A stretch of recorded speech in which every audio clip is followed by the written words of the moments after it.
Sa atong unang pagbasa, si Propeta Barok nihisgot sa makaluluoy nga kahimtang sa mga tao nga pinili sa Dios ang mga Israelita.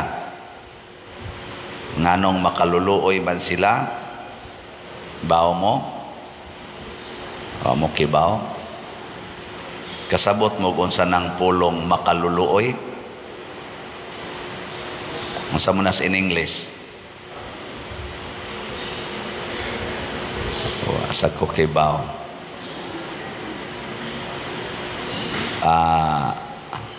Unsa na in English na makaluluoy?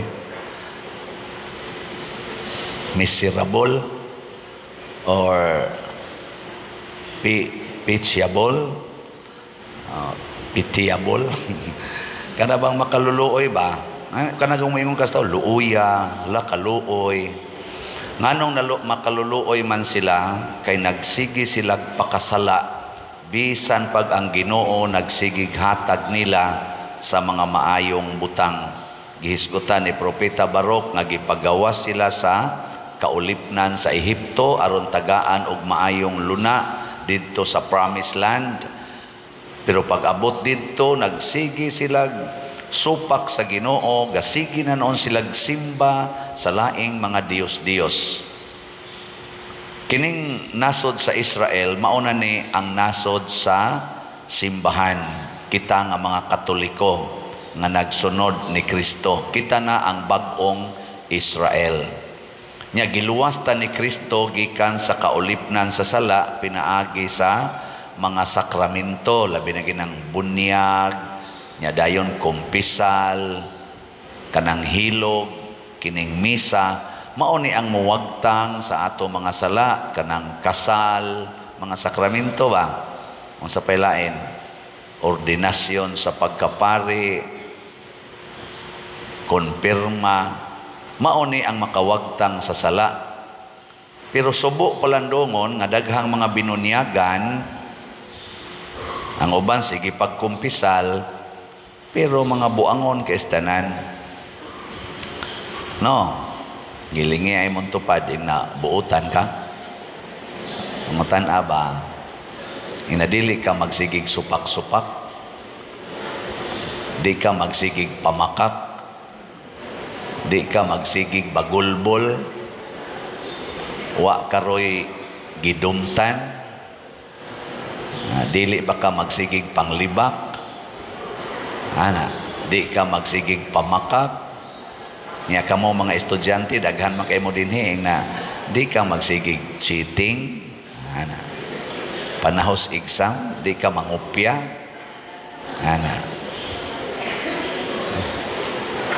nya kamo sang naay mga uyab, di mo magsigig kuan-kuan. Isa di man may magkuan-kuan, mag-ana-ana raman mi. Nya, unsa man na siya? Mga pagsupak-supak na sa Ginoo. Sige, gamit ana mga gadgets. Unya, mayra ba untag nangita o Ginoo diha sa gadgets? Kaya naaman ay daghang Ginoo diha. Naay Bible, naay Rosary, naay Lives of the Saints, naa diha ang mga doctrine sa simbahan, naa diha ang explanation about sa mga Bible verses, na sa internet. Sus, ang tan-awon kadtog yung porn, kadtog yung mga unsa na diha, TikTok, mga pa-beauty, muna mga high school pa, kiniskisa nagkilay, mga high school pa, hasta gani, mga senior high pa, nagpa-color nas buhok, may nakain mo pakita-kita ng ilang dughan, short dayon, pasiksi-siksi, kay mao may naadiha sa cellphone, nagisigihag tanaw. Nya, unsa man na, pagsupak-supak sa Ginoo. Wa na ta maliwat ni Maria, labi na mong mga babae, nga tinabunan gyud ang lawas, ang tanang mga private parts o mga important parts, attractive parts, gitabunan ni Maria aron ma-promote ang purity, ma-promote ang virginity, ma-promote ang holiness. Sige, lingay mong tupad na nag-promote kag holiness. Sige, na dia. Bisag ka mong mga dagko, di lang ng estudyante, mga buangon sa mong mga dagko na manggani, mga senior na. Sulob-sulob pag yung short, bisag daghan na kayong lubak-lubak ang legs, no? Kung ano kayo ba? Luag na kayong angay ba? Niya. Tabuni na, tabuni. Kay luod na kayo natanawon. Ikaw niya kani mga 18 pa din, among ipakita, kay asit pa man na, tabuni gihapon. Kay nga naman, maglaway hastang pari. So, tabuni. Makasa, taana. Kasa. Muna ingon si Propeta Barok, nagsigi na malangtag pakasa, galunang manta sa sala, bisan pagitagaan, tas ginuog daghan kay mga grasya, sige mantag pakasala. Kana manggong sala, mga igsoon, mao ginay number 1 nga kontras Ginoo. Nagpakamatay gud siya tungod sa sala. Ang mahal nga Birhen Maria, nasakitan gug maayong nagtan-aw siyang anak nga gibitay sa cross, gipatay tungod nas atong sala. Nya mga wa ra gyapon tay igabaos, gipakamatyan na tag Ginoo, sige lang gyapon tang sunod sa yawa. Mao na siya. Nakaron unsa may buhaton, matod pa ni Hesus diri sa atong ebanghelyo, ingon siya, nakasinati mamog mga milagro or mga grasya, hala pag hinulsol mo sa inyong mga sala. Di man mangayo nato ang Ginoo bayad. Unsa ra man pag hinulsol sa sala.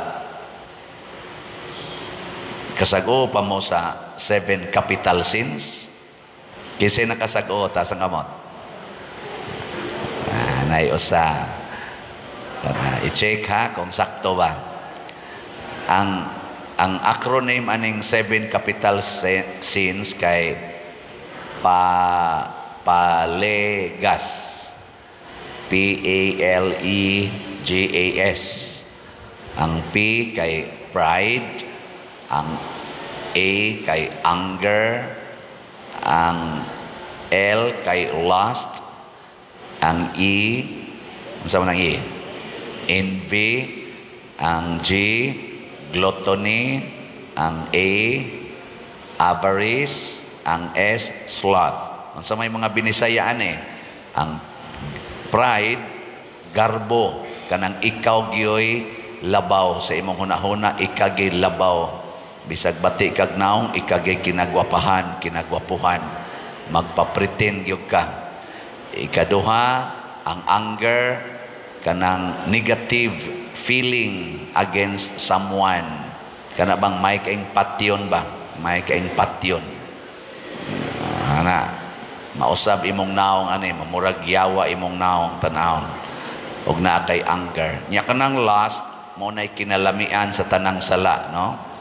Lust, L-U-S-T, kaulag, kalaway, kanang porn naa na diha, ang premarital sex naa na diha, pagpangabit naa na diha, prostitution naa na diha, same-sex union naa na diha, ang kalami ni anang lawasnon nga kana ganing katagbawan mo nay lust.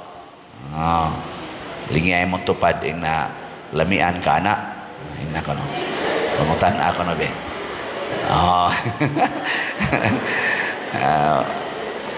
Nya mo ingon sa nya mo, pare gani lamian gani ana. Si King David nga purti gito niya ka faithful sa Ginoo, gitawagan siya the most faithful, nakuha gid siya anang lust. Ang mga hari, mga kings, mga queens sa kalibutan in the history of humanity, diha gyud nga lusno og nangamatay tungod anang lust, sexual immorality. Ay mo kumpiyansa na mga presidente, mga government leaders, mga church leaders na ay daghang sexual scandals. Grabe kay nang lust. Number 1 gid na nga skandal sa tibuok kalibutan. Apil na gani mga cardinals, mga santo papa na nga igo ana, hasta mga superiors, mga madre ug uban pang mga religious groups na nga igo ana. Why may laki anang lust? No. Mga maestro, estudyante, hala na nga biktima anang sexual scandals. Wadi ay. Ay, sus, daghan. Di na lang ta magbakak-bakak. Nya, unsa may binisaya sa unsa tay sunod? Envy. Kasina. Kana ding magsige mong pa-colors buhok, nasina mos mga blonde og buhok.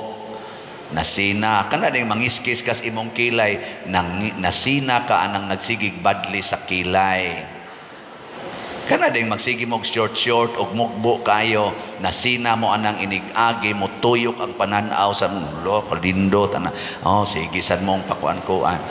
Kana ding magpaputi-puti kas imong naong bisag lagom kag naong. Ngano man, nasina kas mga putig naong. Mao nang nagkabang naka puti diri, lagom din Nga iapil sa inyo paputi diri, ang bukton lagom, ang bagtak lagom. Mura mog masakiton. Kasina, magpausab sa balay, mamalit anang gadgets bisag inutang, mga estudyante mamugos gyud papalit sa mga ginikanan bisag nagkamang-kamang ng ginikanas kalisod kay kaning nga gadget mao ni in karon. Magpapalit gyud kaning maong mga gamit. Kasina. Nganong mag-cheating man, mag-cheating, nasinas mga dagko grado, mga bright kuno na kinopya rasad ang uban. Di ba? Buangon ta. Nya sunod, sa tong sunod, G, gluttony. Kana sige kaon, kaon yun, kaon. Tagbaw yung kaon, sige na lang gakaon. Mo nang doon natay fasting and abstinence. Itudlo na nato. Ay pagsigkaon. Nay mo ingon, ako hingaon gyud kay gustanan. Ang akong teknik mo ingon ra gyud ko ay kog butangig pagkaon sa kong atubangan. Isukda lang na kay butangan gyud ko yung pagkaon sa kong atubangan. Wala koy huna-huna, gasige na lang kog punit, gasigig punit hangtod mahurot. So unsaon man? Abstain, palayo anang mga pagkaon. Labi na ng mga junk foods. Kay mao na hinungdan nga daghan kay mga batan-on gipang-atake na sa kidney, nangamatay na heart attack, mga 18 anyos, 30 anyos, patay na.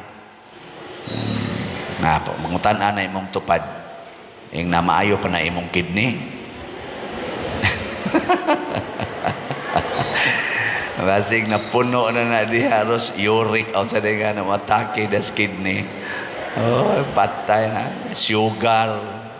Siging inom anang kuang tan-aws computer, inom anang mga soft drinks, mga tamis, patay ding sugar. Gluttony. Nya avarice, unsa man ang avarice? Ang kahakog, ang kunon gyud tanan, ako ni, hala gyud pangangkon. Angkon anang mga uyab, angkon anang mga bana, mga asawa, hala, siging silos-silos, kay inangkunay, angkon anang yuta, angkon anang agianan, bisan ang karsada, angkunon pa, mga buangon. Pari sad, siging angkon anang kulikta, la kulikta, yun, siging inangkunay. Sige. Lingya imong tupad ing na wa ka mangangkon anang imong naong.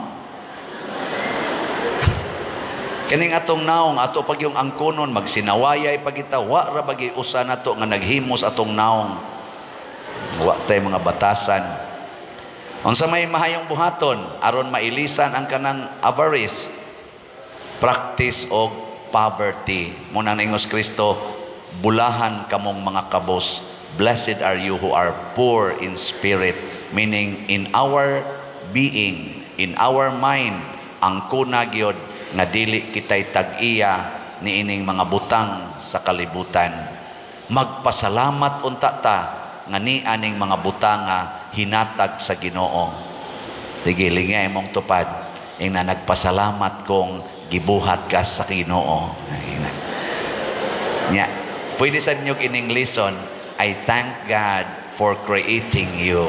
Oh, di ba? Kanindot, ana, gasa nas Ginoo kanang imong tupad, bisag libakira na, gasa nas Ginoo. Oh, bisan og maldita na, maldito na, gasa nas Ginoo. Makapalangit na nimo. Basta imo lang ng higugmaon. Higugmaa lang, malangit yung ka na. Ang sa to'y sunod, katapusan. S, sloth, ang katapulan. Tapulan.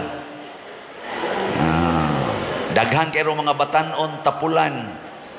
Hastagan ni ron mga babay, kanamang yung babay, kugihan kay manglimpyog balay, mga hugawan, kay balay ni mga babay.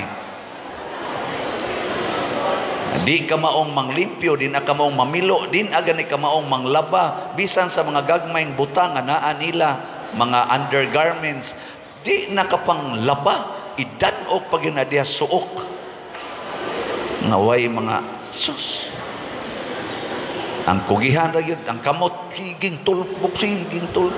Pero panglaba, panglimpyo, panghugas, uban pa diha, pang arins-arins, hasta mga babae karon may kaingon ko na mga tiguang mura magkagdili babaeng buhat oy.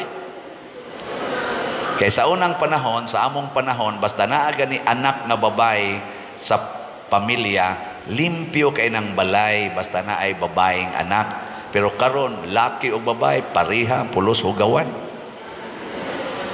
Giling ay mong tupad. Ing na kusog ka manglimpyo. Ing na. Bisag ka na lang pagpanglimpyo. Oh. Inigawa sa balay, nindot kay mga naong, alab, hapsay kay mga naong. Pero inig uli, sus. Murag bayis bitin. So na, sloth, katapulan, ilisi na kakugihan. Aron, mapakita na tos Ginoo nga nagbasol ta, naghinulsol ta.